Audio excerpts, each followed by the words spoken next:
Bismillahirrahmanirrahim. Assalamualaikum warahmatullahi ta'ala wabarakatuh. Alhamdulillah. Alhamdulillahi rabbil alamin. Nahmaduhu wa nasta'inuhu wa nastahdihi wa nastaghfiruh. Wa na'udzu billahi min shururi anfusina wa min sayyiati a'malina. Man yahdihillahu fala mudilla lahu wa man yudlil fala hadiya lahu. أشهد أن لا إله إلا الله وحده لا شريك له وأشهد أن محمدا عبده ورسوله. اللهم صل وسلم على سيدنا محمد وعلى آله وأصحابه ومن تبعهم بإحسان إلى يوم الدين. سبحانك لا علم لنا إلا ما علمتنا إنك أنت العليم الحكيم ولا حول ولا قوة إلا بالله العلي العظيم. وقال رب اشرح لي صدري ويسر لي أمري واحلل عقدة من لساني يفقهوا قولي. رب يسر ولا تعسر ربي تمم بالخير أما بعد. Alhamdulillah, yang dimuliakan seluruh saf jawatan kuasa serta jemaah Surau As-Salihin, Jalan Kenanga, Batu 15 Hulu Langat. Seterusnya kepada para penonton yang dirahmati Allah sekalian. Alhamdulillah, pertamanya marilah sama-sama kita memanjatkan rasa bersyukur yang tidak terhingga kehadirat Allah Subhanahu wa taala di atas segala limpahan kurnia dan kasih sayangnya, di atas segala nikmat yang kita kecapi selama ini, sehingga dapat sama-sama kita meneruskan kehidupan kita di dalam ketaatan kepada Allah Subhanahu wa taala. Alhamdulillah. Dan tak lupa juga tuan-tuan, dalam keadaan kita ketika ini ditimpa dengan musibah ataupun ujian daripada Allah Subhanahu wa taala berupa suatu bentuk wabak ataupun pandemik penyakit COVID-19 yang kita lihat setiap hari statistiknya agak membimbangkan. Namun sebagai orang yang beriman kepada Allah Subhanahu wa taala, kita wajib meletakkan pergantungan sepenuhnya kepada Allah Subhanahu wa taala, kerana musibah ini datang daripada Allah taala. Hanya Allah saja mampu untuk menyelesaikan. Jadi bukan makhluk, bukan selain daripada Allah taala yang mampu menyelesaikan masalah ini. Jadi tuan-tuan, sepatutnya dalam keadaan sedemikian kita semakin mendekatkan diri lagi kepada Allah taala, meletakkan pergantungan 100% kepada Allah Subhanahu wa taala, dengan cara kita sama-sama bermunajat, mendekatkan diri kepada Allah Ta'ala, perbanyakkan istighfar dan taubat kepada Allah Ta'ala. Mudah-mudahan Allah Ta'ala bantu menerima doa kita dan bantu menyelesaikan masalah kita ini. Dan itulah tempat sebaik-baik untuk kita kembali, insya-Allah. Jadi tuan-tuan muslimin muslimat yang dirahmati Allah, khususnya untuk jemaah Surau As-Salihin, sebagai makluman untuk kelas takmir kita sepanjang tempoh PKPB ini, insya-Allah kelas-kelas akan dijalankan seperti biasa, tapi dalam keadaan online seperti ini, insya-Allah. Jadi pada pertemuan kali ini kita akan sambung pengajian kitab Aqidah, kitab Jawharatul Tauhid, yang mana tajuk kita pada pertemuan ini ialah Allah Subhanahu wa taala sebagai pencipta segala sesuatu. Kita baca matan yang ke-53. Waqala musannif rahimahullah: wa jaizun alaihi khalqu syarri wal khairi kal islam wal jahli al kufri. Dan harus bagi Allah Ta'ala menjadikan kejahatan dan kebaikan seperti Islam, jahil dan kufur. Jadi tuan-tuan muslimin muslimat, para penonton yang dirahmati Allah, kita lihat matan yang ke-53 ini, yang mana kita sudah jelas arti baik dan juga jahat.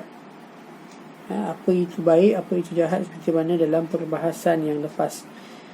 Tidak syak lagi Islam itu sendiri memang sesuatu yang baik, sedangkan perbuatan jahil dan kufur itu adalah perbuatan yang jahat. Islam adalah akidah dan perbuatan yang lahir daripada seorang manusia. Demikian juga jahil dan kufur itu lahir daripada perbuatan seseorang manusia. Jadi Islam ataupun akidah Islam, bila mana kita beramal dengan akidah Islam, orang yang beramal dengan akidah itu, dia telah melakukan sesuatu perbuatan yang baik, yang zahir daripada seorang manusia. Dan begitulah sebaliknya, apabila seseorang itu melakukan perbuatan kufur ataupun sengaja menjahilkan dirinya itu daripada mencari ilmu, jadi dia juga telah melakukan satu perbuatan, iaitu perbuatan yang lahir daripada seorang manusia. Jadi di sini tuan-tuan muslimin muslimat yang dirahmati Allah, ada dua persoalan. Ada dua persoalan di sini. Yang pertama, berkaitan dengan seorang manusia tidak menjadikan perbuatan dirinya sendiri, seperti mana yang telah kita bahaskan dalam pertemuan yang lepas. Semua perbuatan manusia ini Allah yang buat, Allah yang cipta, bukan manusia yang buat. Jadi kita dah bincang dah perkara ni. Cuma manusia itu memilih. Bila manusia memilih untuk buat, Allah izinkan, maka dapatlah dia buat. Tetapi kalau Allah tak izinkan, walaupun dia pilih untuk buat, maka dia tidak akan dapat membuat ataupun melakukan perbuatan tersebut tanpa izin daripada Allah Ta'ala. Jadi manusia hanya memilih. Allah yang buat segala perbuatan, sama ada baik ataupun buruk. Adakah yang menjadikan iman dalam diri seorang manusia ialah Allah Ta'ala? Ini soalan.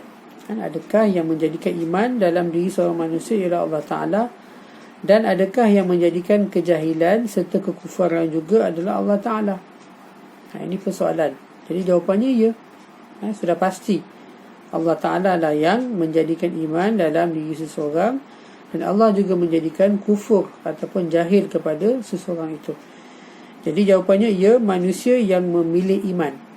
Manusia yang memilih iman, Allah jadikanlah iman itu dalam dirinya, dan Allah redha iman itu ada dalam diri seseorang manusia itu. Jadi bila mana kita pilih, Allah Maha mengetahui apa yang kita pilih. Bila mana kita pilih, Allah pun jadikan, Allah pun izinkan apa yang kita pilih, maka kita dapatlah melakukan perbuatan tersebut, dan perbuatan itu baik, maka Allah Ta'ala redha ia ada pada diri seseorang itu. Dan apabila manusia itu memilih kufur, dia dengan sengaja memilih jalan kufur ataupun kejahilan, maka dengan izin Allah Ta'ala, Allah jadikan jadikanlah diri mereka itu jahil dan kufur, sebab mereka yang hendak, mereka yang memilih. Dan Allah Ta'ala tidak redha dengan jahil dan kufur itu ada pada diri mereka, sebab Allah Ta'ala banyak menerangkan dalam Al-Quran untuk menjauhkan diri kita daripada perbuatan jahil dan kufur. Allah tak redha, Allah tak suruh, tetapi kita pilih dan Allah izinkan sebagai ujian. Seperti mana firman Allah Subhanahu wa Ta'ala, A'udzubillahi minasyaitonirrajim, falamma zaghu azaghallahu qulubahum. Sadaqallahul azim. Maka ketika mana mereka berpaling daripada kebenaran yang mereka sedia mengetahuinya, dan Allah Ta'ala pun palingkan hati mereka daripada mendapat hidayah petunjuk. Surah As-Saff ayat 5. Jadi jelas tuan-tuan, daripada firman Allah Ta'ala ini, Allah mengetahui hati-hati manusia ini, keinginan manusia, kehendak manusia dan juga pilihan. Apabila mereka ini berpaling daripada kebenaran, setelah mereka mengetahui, Allah hantarkan Nabi dan Rasul, Allah turunkan panduan Al-Quran. Bila mana mereka ini mengetahui kebenaran, tetapi mereka pilih untuk berpaling. Jadi orang yang sedemikian, Allah Ta'ala juga palingkan hati mereka ini daripada mendapat taufik dan hidayah Allah Ta'ala. Dan lagi firman Allah Ta'ala, وَلَا يَرْضَى لِعِبَادِهِ الْكُفْرِ. Allah Ta'ala dia tidak redha akan hamba-hambanya berkeadaan kufur. Surah Az-Zumar ayat 7. Jadi tuan-tuan, jelas Allah Ta'ala tak redha, walaupun Allah Ta'ala izinkan perbuatan kufur itu dilakukan di atas dunia ini. Seperti mana kita lihat adanya orang jahat, adanya orang kafir, adanya orang yang jahil, walaupun dia berlaku dengan izin Allah Ta'ala, tetapi dia adalah pilihan, kehendak daripada manusia itu sendiri. Dan apabila seseorang itu melakukan perkara sedemikian, iaitu berkeadaan kufur, ataupun jahat, ataupun zalim, ataupun jahil, semua perbuatan ini Allah Ta'ala tidak redha. Tidak redha, Allah Ta'ala tidak suka dilakukan oleh hamba-hambanya, sekalipun Allah Ta'ala izinkan. Jadi izin Allah Ta'ala itu sebagai ujian. Antara perkara harus bagi Allah Ta'ala ialah menjadikan kebaikan dan kejahatan, dan dia mencipta apa yang dia kehendaki. Jadi Allah Ta'ala maha mengetahui dan dia maha mengkehendaki sesuatu itu. Jadi semua perbuatan baik dan buruk semuanya datang daripada Allah Subhanahu Wa Ta'ala, tetapi atas pilihan daripada seseorang itu. Itu yang pertama, persoalan yang pertama. Persoalan yang kedua pula tuan-tuan, sifat berkehendak Allah Ta'ala, iaitu iradah. Sifat iradah Allah Ta'ala menentukan sesuatu dengan beberapa ciri yang harus dipunyai oleh sesuatu itu. Manusia boleh berlaku kepadanya iman dan kufur, ilmu dan jahil. Adakah sifat berkehendak Allah Ta'ala itulah yang menentukan orang mukmin dengan iman dan orang kafir dengan kekufurannya, orang alim dengan ilmu dan orang jahil dengan kejahilannya? Ini persoalan. Allah Ta'ala bersifat berkehendak. Jadi Allah Ta'ala, sesuatu yang berlaku itu atas kehendak Allah Ta'ala. Jadi adakah Allah Ta'ala yang menentukan iman dan kufur kepada seseorang? Adakah Allah Ta'ala yang menentukan ilmu dan jahil kepada seseorang? Jadi jawapan kepada persoalan ini benar. Benar sedemikian. Orang mukmin beriman dengan limpah kurnia Allah Ta'ala dan juga kehendak Allah. Orang alim ada ilmu juga dengan kehendak Allah Ta'ala dan rahmatnya. Orang kafir tidaklah menjadi kufur keluar daripada kehendak Allah Ta'ala. Jadi bila mana seseorang itu kafir, kufur daripada agama Allah Ta'ala, perbuatan dia menjadi kafir ataupun kehendak dia untuk kafir itu tidak keluar juga daripada kehendak Allah Ta'ala. Semua berlaku atas kehendak ataupun perancangan Allah Ta'ala. Orang jahil juga, iaitu orang yang tidak mengetahui hakikat sesuatu, sama ada dia tidak tahu langsung atau tahu sesuatu tetapi bercampur aduk. Orang ini sekiranya Allah Ta'ala kehendaki, tentu Allah Ta'ala boleh memberinya ilmu. Jadi perkara ini berdasarkan firman Allah Subhanahu Wa Ta'ala, Qul falillahil hujjatul balighah falau sya'a lahadakum ajma'in. Surah Al-An'am ayat 149. Yang bermaksud, katakanlah wahai Muhammad, kalau kamu sudah tidak ada sesuatu bukti, maka Allah Ta'ala mempunyai bukti yang tegas lagi nyata. Oleh itu, jika dia mengkehendaki, tentulah dia akan memberi hidayah petunjuk kepada kamu semuanya. Jadi jelas Allah Ta'ala sebut dalam ayat ini, Allah Ta'ala menyatakan kepada baginda Nabi Muhammad, kalau Nabi tidak ada bukti, tidak ada sesuatu bukti untuk membenarkan kebenaran apa yang dibawa oleh Nabi ini, Allah Ta'ala mempunyai bukti yang sangat tegas lagi nyata. Oleh itu, kalau Allah Ta'ala kehendaki untuk memberi hidayah petunjuk kepada semua manusia, maka Allah Ta'ala mampu untuk melakukan sedemikian. Jadi tuan-tuan, lagi firman Allah Ta'ala kita lihat. Dan lagi firman Allah Ta'ala, 'Allamal insana ma lam ya'lam. Allah Ta'ala dialah yang mengajar manusia perkara yang tidak diketahui oleh manusia. Jadi Allah Ta'ala yang ajarkan ilmu kepada manusia. Kalau ada orang jahil, bermakna Allah Ta'ala memang Allah Ta'ala biarkan dia jahil. Kalau Allah Ta'ala nak bagi dia ilmu, bila-bila masa Allah Ta'ala boleh bagi dia ilmu. Surah Al-Alaq ayat 5. Firman Allah Ta'ala lagi, a'udzubillahi minasyaitanirrajim, man yahdillahu fahuwal muhtad.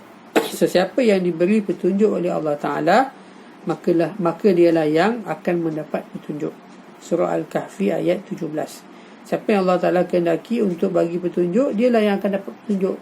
Dan siapa yang Allah Ta'ala kehendaki mendapat kesesatan, maka dialah yang akan sesat. Jadi tuan-tuan muslimin, muslimat, para penonton yang dirahmati Allah, masalah ini dibincangkan oleh para ulama yang disebut sebagai masalah Allah menjadikan perkara baik dan jahat. Khalqullah hasan wal qabih. Maksud baik di sini ialah apa dia, tuan-tuan? Maksud baik di sini ialah perkara yang tidak memberi kesan tidak baik ataupun seksaan. Maksud baik apa dia? Benda itu dia tidak memberi kesan tidak baik.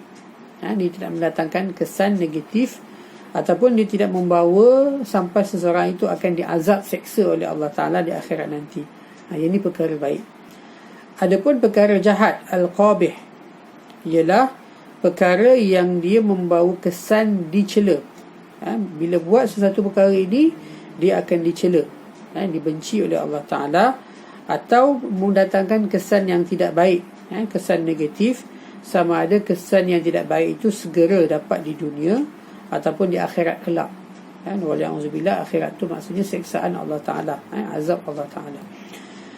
Jadi tuan-tuan muslimin, muslimat, para penonton, mazhab kita, mazhab ahli sunnah wal jamaah berpegang baik dan jahat itu ialah kejadian Allah Ta'ala dan ciptaannya serta kehendaknya.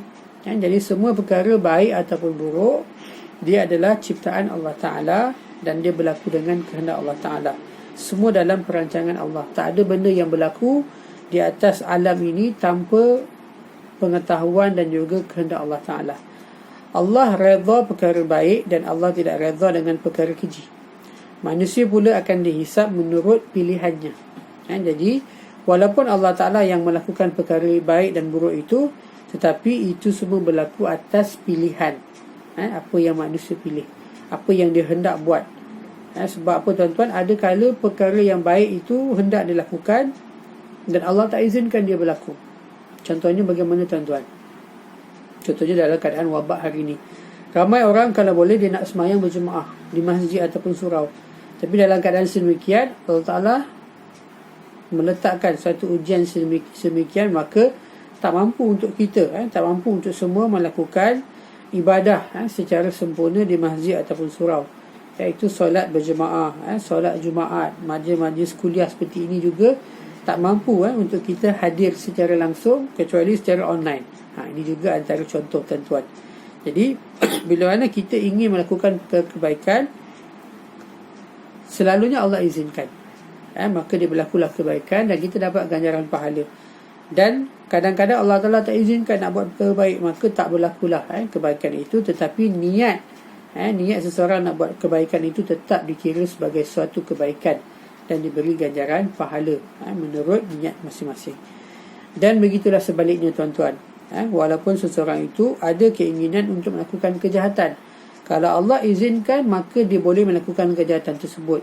Jadi memang dia nak buat, memang dia inginkan melakukan kejahatan dan Allah izinkan, maka ketika mana dia buat atas sebab keinginannya itu, walaupun dengan izin Allah Ta'ala, maka dia buat itu menurut pilihannya dan dia akan dihisap, dia akan dipertanggungjawabkan Allah Ta'ala di akhirat nanti.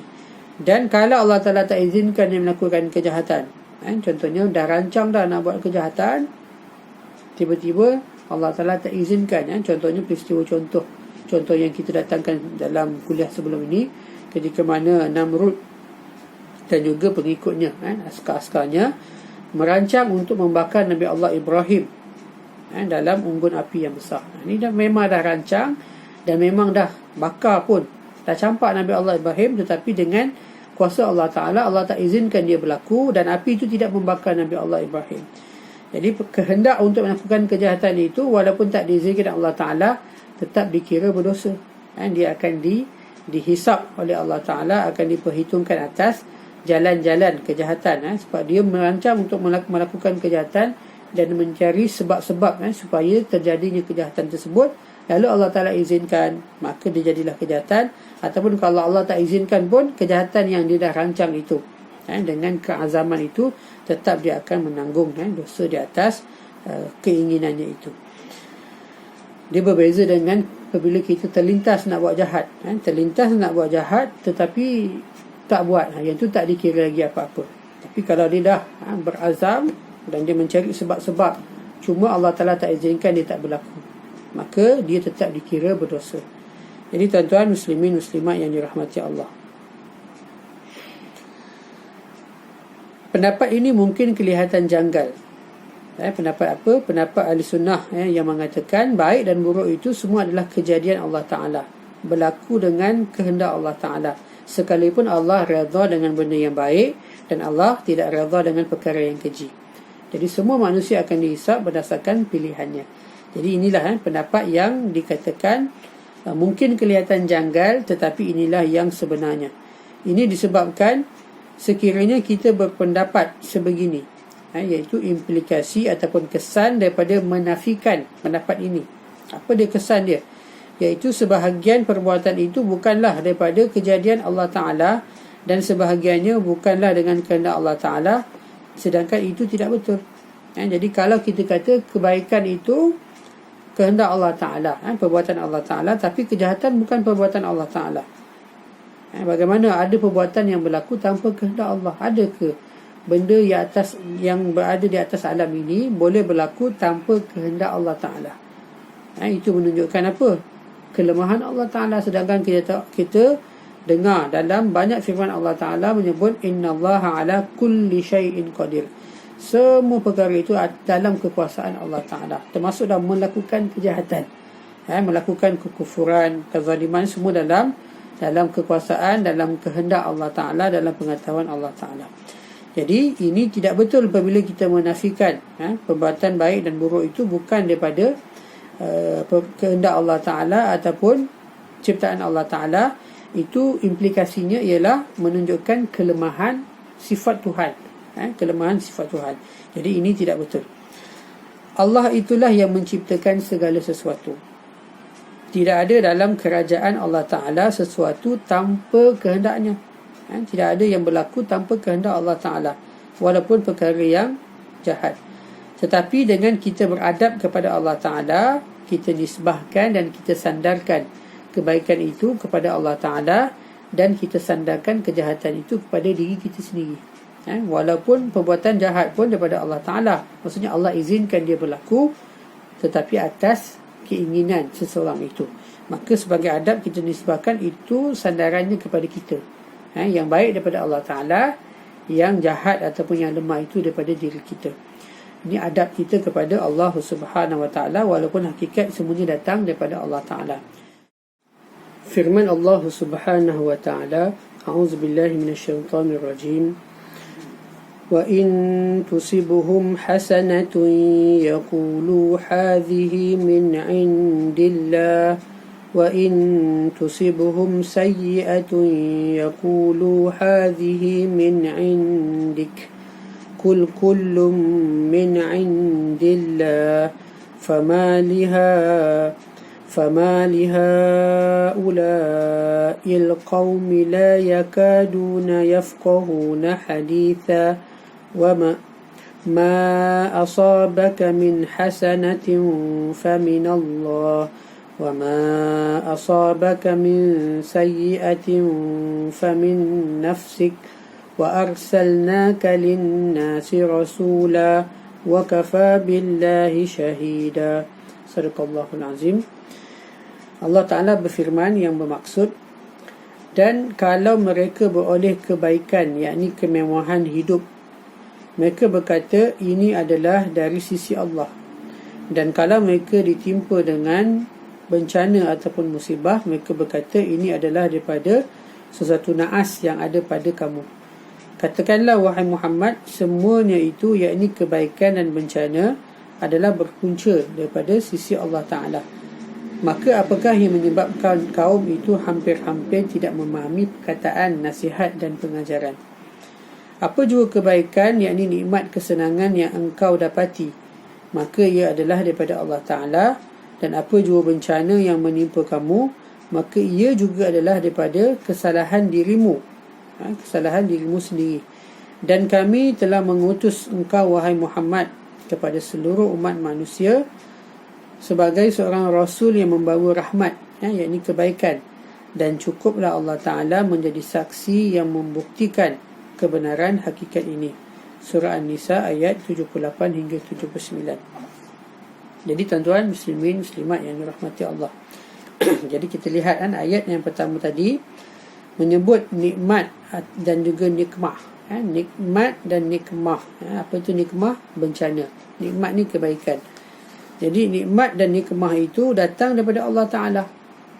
Sebab apa? Allah Ta'ala tegur. Ada yang menyangka kebaikan daripada Allah Ta'ala, yang musibah ini datang daripada yang ada pada diri seseorang. Seperti mana mereka menuduh sial kepada seseorang.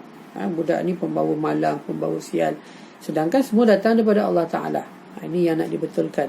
Nikmat dan nikmah itu datang daripada Allah Ta'ala.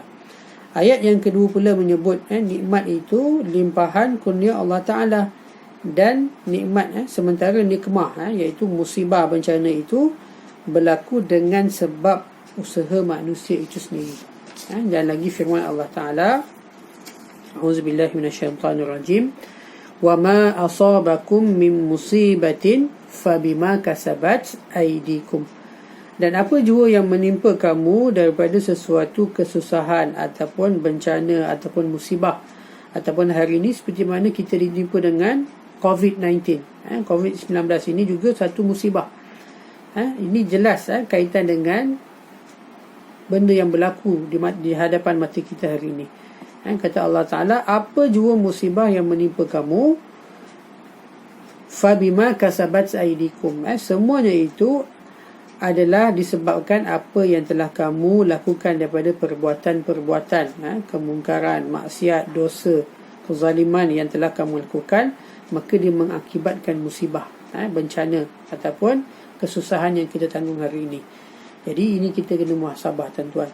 Bila mana kita ditimpa dengan bencana, musibah ataupun satu perkara yang kita tak suka, kita sebut sebagai perkara yang buruk, perkara yang jahat, maka kata Allah Ta'ala, dia adalah kesan daripada tangan-tangan ataupun perbuatan-perbuatan dosa yang kita lakukan kepada Allah Ta'ala. Jadi Allah Ta'ala turunkan musibah itu sebagai peringatan. Jadi wujud Allah Ta'ala bagi kita peringatan kat dunia. Kalau Allah tak bagi peringatan kat dunia, tuan-tuan, apa yang berlaku? Kita akan terus dan terus melakukan maksiat dan kemungkaran dan kita lupa. Sebab apa? Kita syok dengan kejahatan kita, sehingga kita dijemput oleh Allah Ta'ala dalam keadaan kita melakukan kejahatan dan dosa, tidak bertaubat. Wa'alaikumsalam, dalam keadaan su'ul khatimah. Maka bayangkan bagaimana pula keadaan kita di akhirat nanti untuk menanggung dosa-dosa yang begitu banyak hasil daripada kesalahan yang kita buat dan kita tak ditegur. Tetapi bila Allah turunkan musibah, sebenarnya itu semua adalah kebaikan. Allah Ta'ala nak tegur kita, nak bagi kita peringatan, tuan-tuan. Jadi Allah Ta'ala menyandarkan nikmah ataupun bencana musibah ini kepada diri manusia, kerana diri manusia itulah yang menyebabkan berlakunya sesuatu, sekalipun perbuatan pembuat perbuatan itu yang hakikatnya ialah Allah Subhanahu Wa Ta'ala. Jadi Allah yang turunkan musibah, Allah yang bagi bencana, Allah yang bagi perkara-perkara yang buruk ini kepada kita. Tetapi sebab apa? Sebab daripada tangan-tangan manusia. Sebab apa Allah Ta'ala, Nabi sendiri menyebut dalam hadis, siapa yang bersyukur kepada Allah Ta'ala, bukan ayat Al-Quran, minta maaf, firman Allah Ta'ala, siapa yang bersyukur kepada Allah Ta'ala, Allah Ta'ala akan tambahkan lagi nikmat. Apa ayat dia?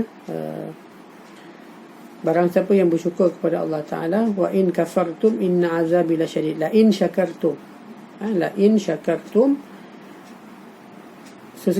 sekiranya seseorang itu bersyukur kepada Allah Ta'ala, la in syakartum la azidannakum, Allah Ta'ala akan tambah lagi nikmat. Ini kesan, dapat nikmat, dapat kebaikan. Kesan apa, tuan-tuan?